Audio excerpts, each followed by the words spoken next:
Hello guys, আসসালামু আলাইকুম। আশা করি সবাই ভালো আছেন। তো লাইটের যে ভিডিও নিয়ে আমি হাজির হয়েছিলাম, সেই ভিডিওর আরেকটা পার্টে হাজির হলাম। সবাইকে ধন্যবাদ ভিডিওটি দেখার জন্য। আশা করি সবাই দেখতেছেন। তো আমার এই ভিডিওতে আমি একটি পুরাতন এলইডি লাইট দেখব। তো আজকে এই লাইটের মধ্যে কী কী আছে সেটাও দেখব, এবং এই লাইট দিয়ে কী করা যাবে সেটাও দেখব। তো সবাই আশাবাদী ভিডিওটি কন্টিনিউ দেখবেন, এবং আমি আপনাদেরকে দেখানোর জন্য নিয়ে আসলাম আপনাদের এই ভিডিওতে।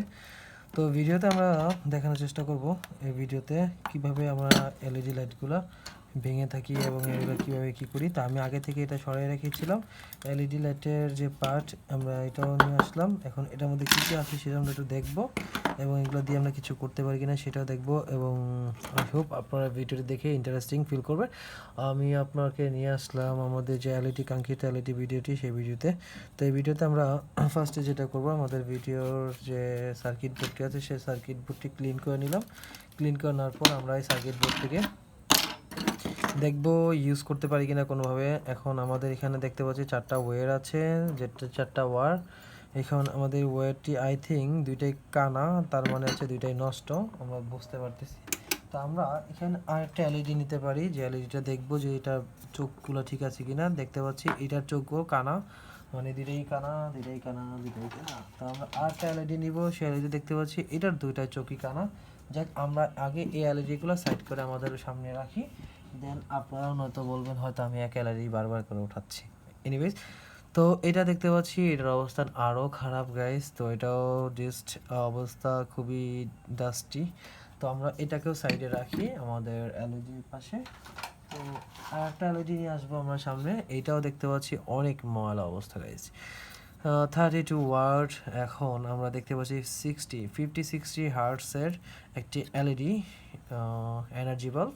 সেটার অবস্থা যদি বলি তাহলে এই যে চোখ কানা হয়ে গেছে, মানে আছে আমাদের সার্কিট ভালো আছে, এলইডি খারাপ হয়ে গেছে। তো লাইক আমরা এখন আরেকটা এলইডিকে আমরা সামনে নিয়ে আসবো আপনাদের দেখানোর উদ্দেশ্যে। এটার চোখও দেখতে পাচ্ছেন চোখ কানা, চোখ কানা, চোখ কানা। এটাও 32 ওয়াট। তো গাইজ, আমরা এখন যেটা আপনাদেরকে বোঝানোর জন্য মূলত এলইডিগুলো আমি সামনে নিয়ে এসেছি, এটার ওয়াট কত, লাইক এটার ওয়াট 26 ওয়াট, 26 ওয়াট। তো আমরা এখানে আরেকটা দেখতেছি 32 ওয়াট। এখন এখানে দেখতেছি এটাও 32 ওয়াট। বেসিক্যালি সবই 32 ওয়াটের, একটা বাদে এখানে 4টা এলইডি, আমরা 32 ওয়াটের এলইডি আছে আমাদের সামনে, দেখতে পাচ্ছেন গাইজ। তা আমরা এখন যেটা করব, আমি আপনাদেরকে যেটা আসলে অ্যাকচুয়ালি দেখানোর জন্য এই লাইটগুলো উপরে নিয়ে আসলাম, সেটা হচ্ছে প্রত্যেকটা জিনিসে দেখবেন যে এই লাইটগুলার সবসময় আপনার এই চোখগুলাই নষ্ট হয়ে যায় ব্যবহার করতে করতে, কিন্তু আমাদের কাঙ্ক্ষিত যে সার্কিট বোর্ডটি থাকে সেই সার্কিট বোর্ডটি কিন্তু একটুও খারাপ হয় না গাইস। এটার কারণ হচ্ছে এটার মধ্যে যেই পরিমাণ লোড প্রয়োজন সেই পরিমাণ লোড ঠিকভাবে প্রবাহিত হচ্ছে, আর এটার সার্কিট বোর্ডগুলো ভালো থাকে। ইউজ টাইম, এটা লং টাইম ইউজ করার সাথে সাথে আমাদের চোখগুলো খারাপ হয়ে যায় এবং এই লাইটগুলো নষ্ট হয়ে যায়। বাট আমাদের যে সার্কিট বোর্ডটি হাতে থাকে, এই সার্কিট বোর্ডটি আমরা দেখতে পাচ্ছি ভালো আছে এবং এর ভালো থাকে। তো আমরা এই মূলত এই সার্কিট বোর্ডটি ব্যবহার করে আমরা একটি ছোট্ট মিনি শটগান, তারপর লাইক হচ্ছে আপনার আইপিএস বলতে পারেন, এটা ফোনের মোবাইল চার্জার, তারপরে স্পিকারের জন্য যে আপনার অ্যাম্পিফায়ার ব্যবহার করে থাকি, সেই অ্যাম্পিফায়ার, লাইক আমরা এই ধরনের কিছু জিনিস আবিষ্কার করতে পারি শুধু এই সার্কিট বোর্ডটি দিয়ে, জাস্ট এই সার্কিট বোর্ডটি দিয়ে। আর এই সার্কিট বোর্ডটির সাথে হয়তোবা আর দুই একটা জিনিস আমার ব্যবহার করতে হতে পারে। একটা যেমন হয়তো রেজিস্ট্যান্স, দুইটা রেজিস্ট্যান্স 10 ওহমের দুইটা রেজিস্ট্যান্স বা একটা রেজিস্ট্যান্স ব্যবহার করতে হতে পারে। আর এখানে বেসিক্যালি আমাদের যে জিনিসটা ব্যবহার করতে হবে সেটা হচ্ছে মক্সপেট। এই যে খুবই পপুলার দুইটা মক্সপেট এখানে দেওয়া আছে। তো আমরা যদি দেখি মক্সপেট নাম্বারগুলো, তাহলে আপনাদের গাইস একটু দেখে মক্সপেট নাম্বারে দেখা যায় কিনা। মক্সপেট নাম্বারটা এখানে দেখা যাচ্ছে না ভালো করে। তারপর আমি যেটা দেখতে পাচ্ছি 130035 মডেলের এখানে একটি মক্সপেট ব্যবহার করেছে। এখানে দেখি সেম, আপনারা দেখতে পাচ্ছেন কিনা জানি না গাইস, এই যে দেখতে পাচ্ছেন কিনা দেখি আমি আপনাদের দেখাইতে পারি কিনা গাইস। এই হচ্ছে 130035 একটি মক্সপেট, এই হচ্ছে মক্সপেটটি। এই মক্সপেটটি ব্যবহার করে আপনারা যদি চান তাহলে আপনার এই দুইটা মক্সপেটের মাধ্যমে একটা আইপিএস মেক করতে পারবেন। ছোট্ট এই ট্রান্সফরমারটি খুলতে হবে আর জাস্ট এখান থেকে একটি মোক্সপেড ব্যবহার করতে হবে।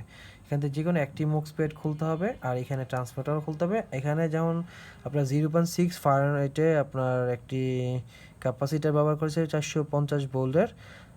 তো আমাদের এখানে ব্যবহার করতে হয় 18 থেকে 35 ভোল্টের একটি ক্যাপাসিটার ব্যবহার করতে হবে, অথবা আপনি চাইলে এটা ব্যবহার করতে পারেন। এটা মেবি হচ্ছে 35 ওয়াট আই থিঙ্ক, দেখি 50 ওয়াট দেওয়া ব্যবহার করা হয়েছে 4.7 ফারেনহাইটের। তো যাই হোক, আমরা এইখান থেকে মোক্সপেড নিব একটা, এইখান থেকে ট্রান্সফর্মার দিব একটা ট্রান্সফর্মার একটা মোক্সপেড, আর এখান থেকে হচ্ছে 15 ওয়াটের ক্যাপাসিটার। আর একটি চাইলে আপনারা এই ক্যাপাসিটার নিতে পারেন, আদারওয়াইজ আপনারা এটা না ব্যবহার করলেও চলবে। বাট এটার সাথে আপনাদের দুইটা একটা রেজিস্ট্যান্স নিতে হবে আমাদের, আর একটি এটা নিতে পারেন, ডায়োড নিতে পারেন 4007-এর, অথবা না নিলেও হয়। একটি 3.7 ভোল্টের আমরা একটি আইপিএস মেক করতে পারি। তবে সবাই একটা জিনিস খেয়াল রাখবেন, যারা এই ধরনের পুরাতন বাসায় এলইডি এনার্জি লাইট ব্যবহার করতেন, তাদের এনার্জি লাইটের 99% লাইটগুলোর দেখবেন আপনার এই চোখগুলো খারাপ হয়ে গেছে, কিন্তু আপনাদের এই সার্কিটটা ভালো থাকে। তো এই সার্কিটটা ভালো থাকার কারণে আপনার চাইলে এই সার্কিটটা ব্যবহার করে আপনি অন্য যে কোনো কিছু এই ধরনের বানাতে পারেন। যেমন রেডিও ক্ষেত্রে আপনার এইখানে যে ট্রান্সমিটার কয়েল আছে সেটা ব্যবহার করতে পারেন। মোক্সপেড দিয়ে আপনি একটা আইপিএস, ছোট্ট ন্যানো আইপিএস বানাতে পারেন। তারপরে এগুলো দিয়ে আপনি চাইলে একটা স্পিকার, এই দুইটা অ্যাম্পলিফায়ার মানে মোক্সপেড ব্যবহার ট্রানজিক্টর মোক্সপেড যেই আমরা বলি, এই দুইটা জিনিস ব্যবহার করে সাধারণত আমরা চাইলে একটি অ্যাম্পলিফায়ার, ছোট্ট ন্যানো অ্যাম্পলিফায়ার বানাতে পারি। তো আজকে এই ছিল ভিডিও। তো আই হোপ আপনারা বুঝতে পারছেন গাইজ, আমি কী নিয়ে আসলে কী বুঝাইতে চাইছি। তো আপনারা বুঝতে পারছেন। তো দেখা হবে নতুন কোনো ভিডিওতে, সেই পর্যন্ত ভালো থাকবেন, সুস্থ থাকবেন। বাই দ্য ওয়ে, আর যারা আমাদের চ্যানেলটি এখনও সাবস্ক্রাইব করেন নাই, তারা চ্যানেলটি সাবস্ক্রাইব করে পাশে থাকা বেল বাটনটি বাজিয়ে দিবেন। আর নতুন আপডেট ভিডিও সবার আগে পাওয়ার জন্য বেল বাটনটির সাথে প্রেস করবেন, যাতে সবার আগে নতুন ভিডিওটি আপনার কাছে গিয়ে পৌঁছায়। তো গাইজ, আজকে এই পর্যন্তই। ধন্যবাদ সবাইকে। দেখা হবে নতুন কোনো পর্বে, নতুন কোনো ভিডিওতে। আজকে এই পর্যন্তই। আল্লাহ হাফেজ, টেক কেয়ার, টাটা।